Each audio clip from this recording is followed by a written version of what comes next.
আরে কারে খেলা শিখান?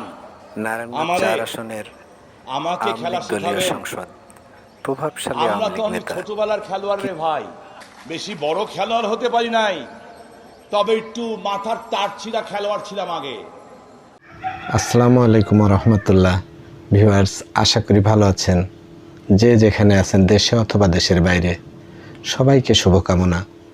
ট্রাভেলার দেশ টিভির পক্ষ থেকে নিয়মিত আয়োজন।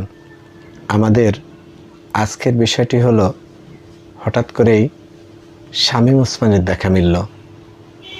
আমরা গত 5ই আগস্টের পর থেকে যারা শামীম ওসমানকে প্রতিনিয়ত খুঁজে বেড়াই, চোখে হারাই, তারা জানলে খুশি হবেন যে শামীম ওসমান হারিয়ে যায়নি। তিনি এখনও খেলা হবে, সেই খেলা হবের যে ধুয়োটা উনি তুলেছিলেন, সেই ধুয়োটা এখনও আছে। আওয়ামী লীগের একজন প্রভাবশালী নেতা শামীম ওসমান, এবং 5 তারিখে শেখ হাসিনা পালানোর আগেই সম্ভবত তিনি দেশ ছেড়ে চলে গেছেন ইন্ডিয়াতে, দিল্লিতে নিজামুদ্দিন আউলিয়া।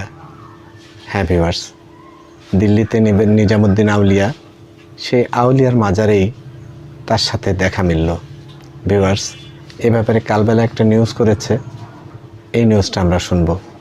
তার আগে আমার অনুরোধ, আপনি যদি এই চ্যানেলে নতুন হয়ে থাকেন তাহলে চ্যানেলটিকে সাবস্ক্রাইব করে বেল বাটনটি অন করে দেবেন। সাথে থাকবেন আমাদের প্রতিনিয়ত নতুনের প্রত্যাশায়। ভিউয়ার্স, চলুন আমরা শুনি যে কিভাবে দেখা মিলল শামীম ওসমানের নিজামুদ্দিন আউলিয়ার মাজারে। ভিউয়ার্স, কালবেলা নিউজ করেছে, রাজনীতির মাঠে খেলা হবে স্লোগান নিয়ে আলোচনার জন্ম দেওয়া শামীম ওসমানের দেখা মিলেছে অবশেষে। গত 5ই আগস্টে আওয়ামী লীগ সরকারের পতনের পর গা ঢাকা দেন মন্ত্রী, এমপি, প্রভাবশালী নেতা সবাই।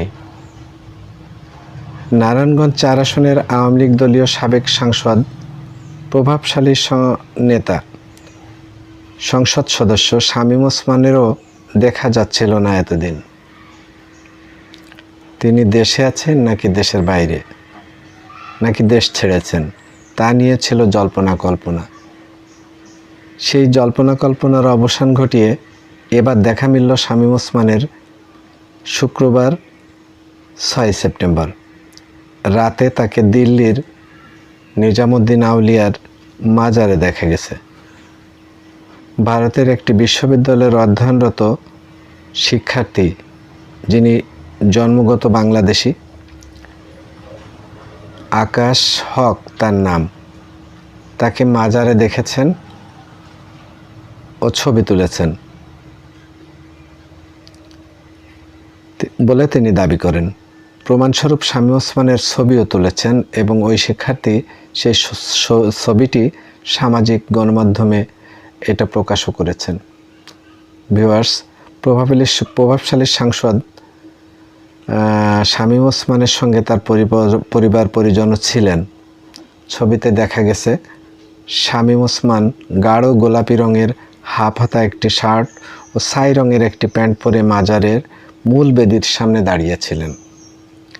এ বিষয়ে যোগাযোগ করলে গণমাধ্যমকে ওই শিক্ষার্থী আকাশ হক জানান, তার সামনেই শামীম ওসমান এবং তার পরিবারের সদস্যরা ছিলেন। সবশেষে গত 3রা আগস্ট রাতে শামীম ওসমানকে আওয়ামী লীগের ধানমন্ডি কার্যালয়ে দেখা যায়। ওই রাতেই দলের গোপন মিটিং অনুষ্ঠিত হয়। সেখানে পরদিন অর্থাৎ 4 আগস্ট মাঠে থাকার বিষয়ে সিদ্ধান্ত হয়। তবে ওই মিটিংয়ের পর তাকে আর দেখা যায়নি, অর্থাৎ শামীম ওসমানকে আর দেখা যায়নি। ভিউয়ার্স, শেখ হাসিনার পলায়নের পর এরকমভাবে অনেক নেতাই তারা বিভিন্নভাবে বর্ডার পাস হয়ে ইন্ডিয়াতে আশ্রয় নিয়েছেন। এই পলায়নকৃত নেতারা যে যেখানে পেরেছেন সেখানে নগদ টাকা সহ দেশের ব্যাংকগুলোকে শূন্য করে ব্যাংক থেকে নগদ টাকাগুলো উত্তোলন করে সাথে নিয়ে গেছেন জীবনের ঝুঁকি নিয়ে। কেউ বা জীবনও দিয়েছেন। এ ব্যাপারে আমরা গণমাধ্যমে জানতে পেরেছি যে এই টাকাগুলো কেড়ে নিয়ে তাদেরকে মেরেও ফেলা হয়েছে। এক, দেশের টাকাগুলো ব্যাংক থেকে শূন্য হয়ে গেছে, আর দ্বিতীয়ত তার জীবনের ঝুঁকি। এরকম একজন নেতা শামীম ওসমান সপরিবারে দেশ ত্যাগ করেন সম্ভবত 4 আগস্ট। তারপর থেকে আর তাকে দেখা যাচ্ছিল না। এই গত শুক্রবারে এক সামাজিক যোগাযোগের মাধ্যমে যে ভিডিও, তার যে আপনার স্ত্রীর একটি চিত্র পাওয়া যায়, সেই স্ত্রীর চিত্র থেকে এটা জানা যায় যে শামীম ওসমান দিল্লিতে নিজামুদ্দিন আউলিয়ার মাজারে গেছিলেন এবং দিল্লিতেই আছেন। ভিউয়ার্স, আমাদের আজকের ভিডিওটি এখানেই শেষ করছি। ভালো লাগলে সাথে থাকবেন, আমাদেরকে সাবস্ক্রাইব করবেন। আমাদের প্রত্যাশা থাকলো আপনারা যে যেখানে থাকবেন ভালো থাকবেন। আপনাদের শুভকামনায় এখানে শেষ করছি।